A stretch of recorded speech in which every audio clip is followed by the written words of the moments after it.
Newsom and Karen Bass have already proven their incompetence and poor leadership during the Los Angeles wildfires. Now, as we experience rampant lawlessness and civil unrest, it's never been more clear. Tyrus. What I saw, Yeah. what it looked to me like he was negotiating with a deaf prostitute.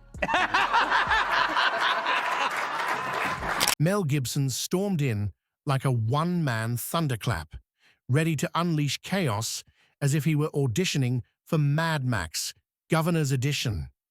The room shifted instantly, and Gavin Newsom looked less like a politician and more like a deer caught in Hollywood headlights.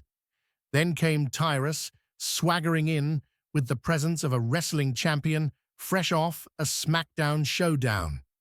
The contrast was electric. Two personalities crashing into the political stage with the kind of energy that makes cameras shake. Poor Gavin Newsom suddenly found himself at the center of a roast he never asked for. This wasn't a debate, it was a demolition, with Mel and Tyrus tag-teaming him like a blockbuster wrestling event gone viral.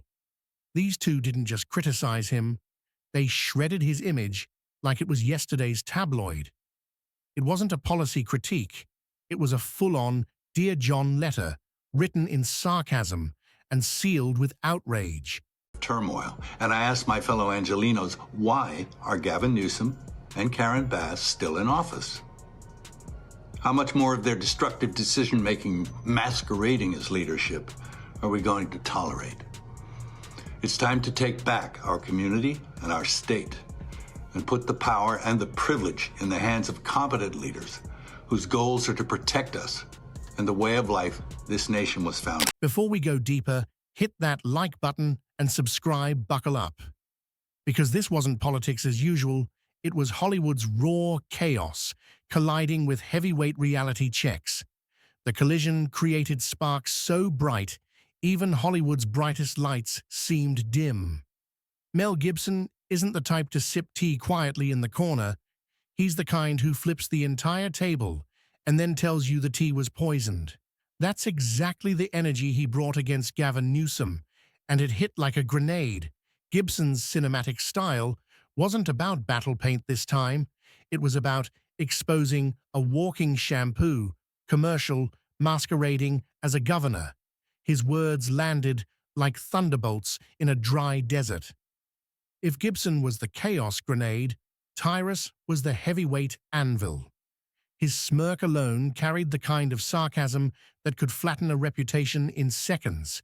Together, they were a wrecking crew, one delivering fiery cinematic roasts, the other dropping verbal body slams with WWE precision. The combination was explosive. Back and watch the tape. Yes! He literally goes, I want some of this, then you do some of this, and I'll do some of that back to you, and then we'll do this, and then I'll pay you, and then we'll do it again. True. And then she kept saying, no. Okay, how about this? You do this one first, then we do this one, then we give a little back and forth. Tyrus didn't just throw shade. He created an eclipse that completely engulfed Newsom's carefully polished image. It was a spectacle of pure humiliation wrapped in comedy.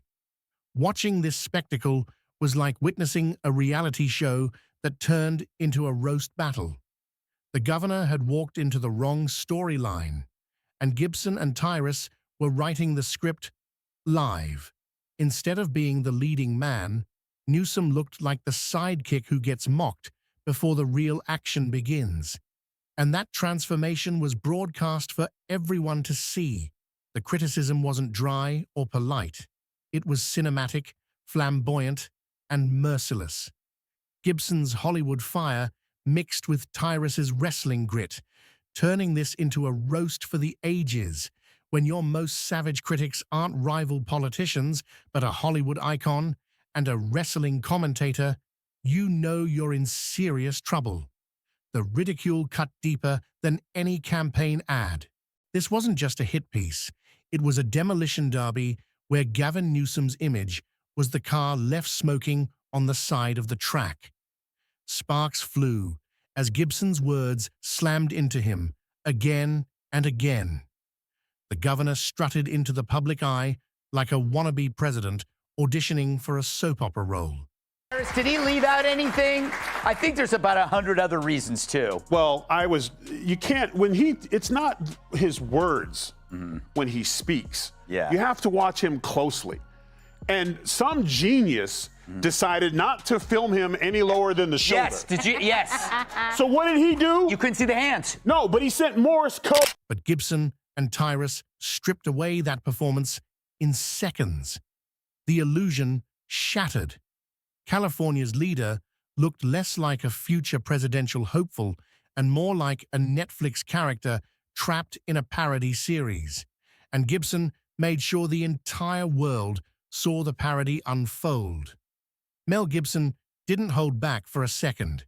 His words cut like cinematic sword strikes aimed straight at the glossy image Gavin Newsom has spent years trying to protect. The governor wasn't just called out. He was unmasked like a stage actor caught fumbling his lines. California's leader strutted around like he was auditioning for the role of Commander-in-Chief. But Mel tore through that performance with all the subtlety of a car chase explosion. This wasn't Hollywood fantasy. It was political reality burning under the spotlight.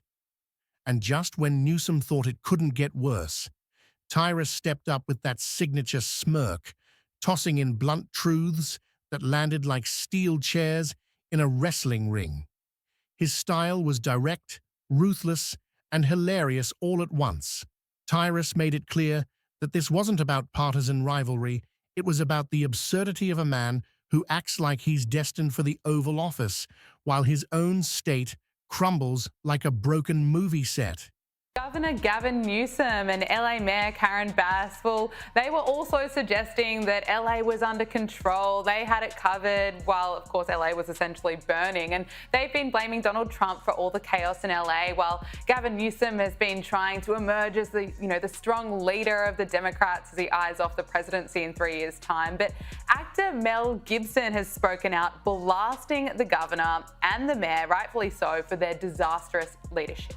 The irony was staggering. Together, Mel and Tyrus created the kind of viral takedown that can't be undone with a polished press conference. They weren't political rivals. They were cultural wrecking balls smashing through the false stage set around California's governor. Newsom's polished smile suddenly looked less confident and more desperate, as if he realized the cameras weren't capturing a leader, but a man unraveling in real time. The image he worked so hard to build was cracking on live display. It was the kind of humiliation you can't spin away with press releases. Gibson mocked his vanity, Tyrus tore through his excuses, and together they exposed the governor as more style than substance. Newsom strutted like a Netflix star pretending to run a state. But Gibson and Tyrus stripped that illusion away until only a flimsy performance remained. The emperor wasn't just naked. He was drenched in hair gel and hubris. Gibson pointed out the chaos, and Tyrus doubled down with a smirk that screamed, "We see right through you." It was devastating to watch, but impossible to look away. The pair didn't just insult Newsom. They annihilated his image with comedic precision, leaving him stranded like a prom king whose crown was stolen mid-speech. The symbolism was brutal. Yeah. He's negotiating with the deaf prostitute. Yeah. Let's just stick with that. Yeah. More likely. Yeah. Now, a lot of people have been coming out and calling out, Gavin Newsom endlessly, and the biggest one of all is Mel Gibson. We all know that he is a very big, open critic of Gavin Newsom, and he continues to actually do that, and rightfully so, because we already know that there's a lot of issues going on right now within the state of California. California wasn't framed as the land of dreams anymore. It was depicted as a dystopian theme park under Newsom's watch. Broken rides, locked bathrooms, overpriced parking. It was chaos, dressed up with fake smiles.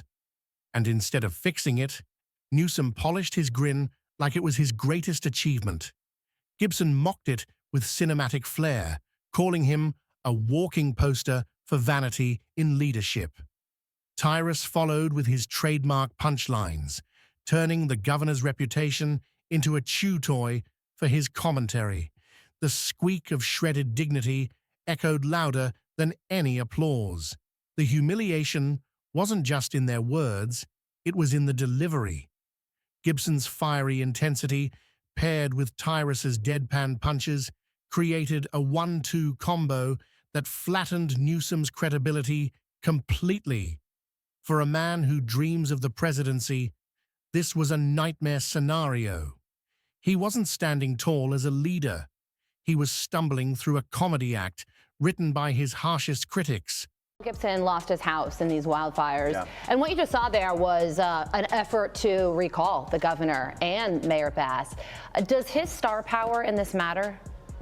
It matters in the sense we're playing it now on national television on a highly rated Fox and Friends First show, and that has gone viral on social media. And meanwhile, the same day that Mel Gibson says what he says there, and he's correct on so many things as far as the management of wildfires, Gavin Newsom's approval on the handling of the wildfires is only 30%. Wow. The brilliance of the takedown was that it didn't require complex debates or statistics. It only needed humor, wit, and the courage to say what millions were already thinking. Gibson proved that sometimes the most devastating blow isn't delivered with data. It's delivered with ridicule that cuts deeper than any chart or graph.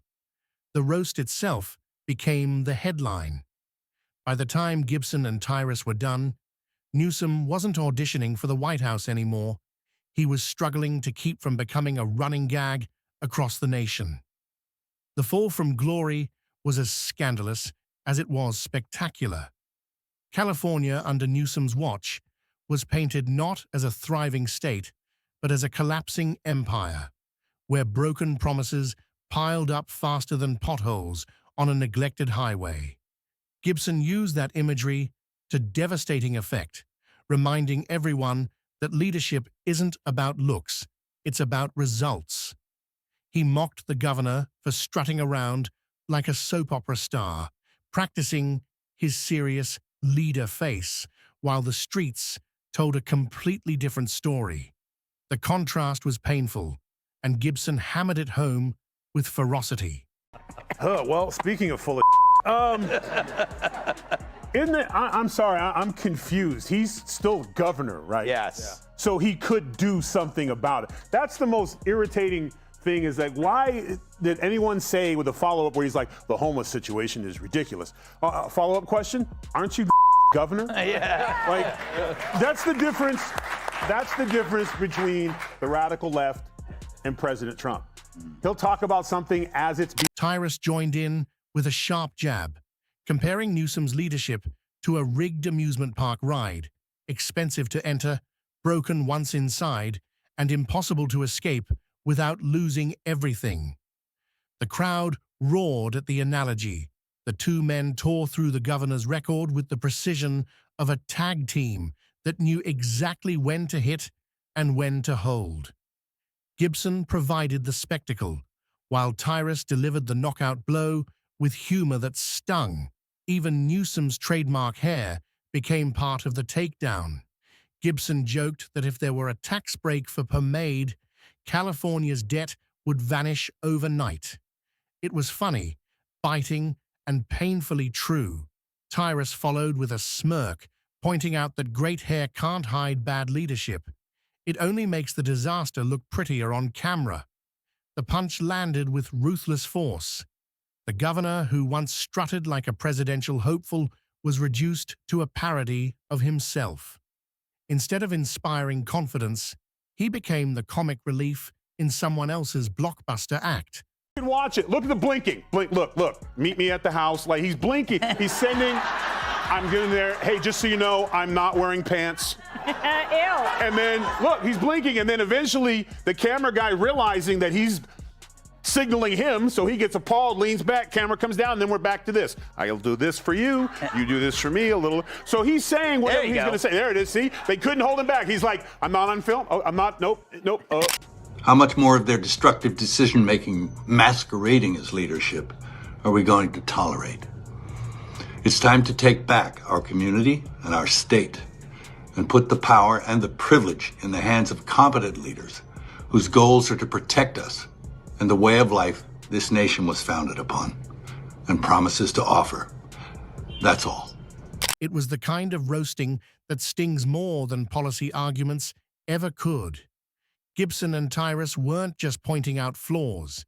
They were turning those flaws into entertainment for the entire nation. Every line they delivered added another crack in Newsom's polished image.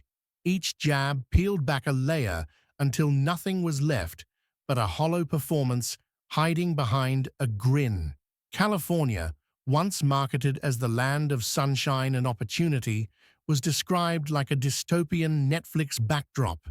Tent cities next to coffee shops, locked up essentials in drugstores, and chaos parading as governance.